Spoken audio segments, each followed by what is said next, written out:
अहवाल तयार झालाय आणि तुम्हाला अटक करणार आहेत आणि तुम्ही मध्ये काटा आहेत सत्तेचे आणि मराठा समाजाला ओबीसी मधून आरक्षण देण्याच्या मागणीसाठी आंदोलन करणारे मनोज जरांगे पुन्हा एकदा राज्यातील वेगवेगळ्या जिल्ह्याचा दौरा करतायत। अशात ते आज बीड जिल्ह्याच्या दौऱ्यावर आहेत। दरम्यान याच वेळी मला कधीही अटक होण्याची शक्यता असून त्याबाबत अहवाल देखील तयार असल्याचं जरांगे म्हणालेत। दरम्यान यावेळी बोलताना मनोज जरांगे म्हणाले की न टिकणारे 10% आरक्षण मराठ्यांना देण्यात आलंय, त्यासाठी आमच्यावर गुन्हे दाखल करणं सुरू आहे।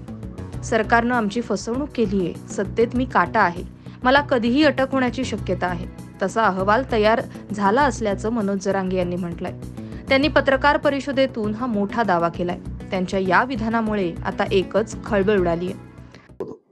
अहवाल तयार झालेला कळाला मला, त्यांच्या खूप खात्रीलायक माणसाने सांगितलं अहवाल तयार झालाय आणि तुम्हाला अटक करणार आहेत आणि तुम्ही मध्ये काटा आहेत सत्तेचे आणि मराठ्यांचे आणि भाजप जे सत्ता आहेत याच्यामध्ये काटा आहेत, तुम्ही तो काढल्याशिवाय पर्याय नाही, तर 10% याच्यावर थोपवा, नसता याला गुतवा।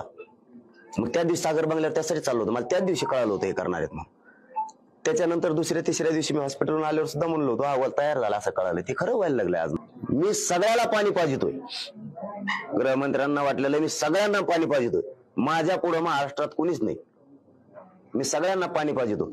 पण हे आपल्यातला सांगणारा शकुनी कोण, बहुतेक त्यांना सगळ्यात मोठी ती चीड आहे म्हणून दुसऱ्या दिवशी यासाठी एका रात्री ठरलं यासाठीचं। विधानसभा अध्यक्षांनी सकाळी मंजुरी दिली, गृहमंत्र्यांनी 5 मिनिटात ताडकून उभा राहिले आणि म्हणले अंमलबजावणी करण्यात येत आहे यासाठीची। हे रात्री ठरलेलं आहे हे सगळं, ही चीड सगळ्यात मोठी ती आहे। Bureau report, Maharashtra news 24।